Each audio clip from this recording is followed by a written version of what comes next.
अस्सलाम वालेकुम दोस्तों काफ़ी हार्ट डिज़ीज़ के पेशेंट होते हैं जिनको कोरोनरी आर्टरी डिज़ीज़ या दिल की कोई एंजाइना की तकलीफ़ या जिनको हार्ट अटैक का कोई मसला होता है।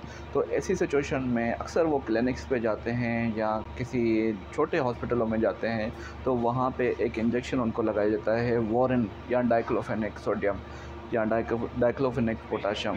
तो ऐसे पेशेंट पे हार्ट डिज़ीज़ की कंडीशन में अगर ऐसी डिज़ीज़ हो और वो डाइक्लोफेनेक सोडियम या पोटाशियम लगाया जाए तो उसके क्या इफ़ेक्ट्स होंगे, इसके बारे में हम डॉक्टर मीर फ़हद हुसैन तालपुर साहब से पूछेंगे कि उसके क्या असरात होंगे उनके ऊपर।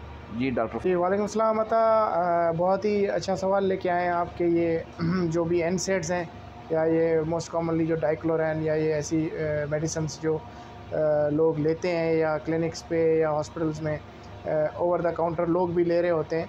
तो जो भी लोग दिल के मरीज़ हैं, तो ये मेरा ये पैगाम है कि ये जो भी एनसेड्स हैं, basically non steroidal anti inflammatory drugs होती हैं। इसमें बहुत सारी ड्रग्स आती हैं। डाइक्लोफेनेक होती है, आइब्यूप्रोफेन जैसे ब्रूफेन के नाम से आती है, मेफेनेमिक एसिड होती है, पॉन्स्टन के नाम से आती है। ये सारी ड्रग्स जो है ना, ये एनसेड्स कहलाती हैं। तो एनसेड्स का बेसिकली मैकेनिज़्म, जिस्म में कॉक्स 1 और कॉक्स 2 एक एंजाइम होती है, साइक्लोऑक्सीजिनेज एंजाइम होती है, उसको इनहिबिट करती है।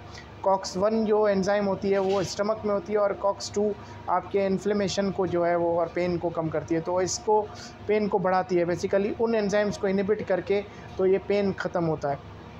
और ऐसे जो भी मरीज़ जो दिल के मरीज़ हैं, स्टडीज़ ने साबित किया है कि ये दवाई खाने से, इन दवाइयाँ खाने से हार्ट फेलियर एक्सेसरबेट हो सकता है, प्लेक रप्चर हो के हार्ट अटैक के चांसेस हैं। इवन दो के स्टडी से ये भी हुआ है कि पैल्पिटेशंस होती हैं और एट्रियल फिब्रिलेशन जो है वो ट्रिगर हो सकता है, एक मरीज़ को एट्रियल फिब्रिलेशन भी हो सकता है और हार्ट फेलियर एक्सेसरबेट होगा, फ्लूइड रिटेंशन होती है, ब्लड प्रेशर आपका इससे बढ़ सकता है।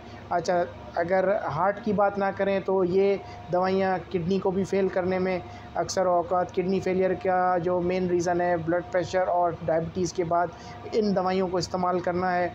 उसके बाद अगर हम आ जाएँ गैस्ट्रोइंटेस्टाइनल ट्रैक्ट पे, तो उसमें भी ये जो है कॉक्स 1 इनहिबिटर्स जो होती हैं, ये उसकी स्टमक की लाइनिंग को ख़राब करती हैं और स्टमक में से ब्लीड कराने का मेजर रीज़न है ये एनसेड्स लेना। तो मेरे ख़्याल में ये दवाइयाँ बहुत ही आम समझी जाती हैं, बट ये दवाइयाँ बहुत ख़तरनाक साबित हो सकती हैं एक मरीज़ के लिए। तो हमेशा अपने मौलिज से किसी ऑथराइज़्ड पर्सन से ये दवाइयाँ लें। मेरा ये मैसेज है कि ओवर द काउंटर इसको ख़ुद इस्तेमाल ना करें मामूली से पेन के लिए और इस चीज़ के लिए। तो थैंक यू।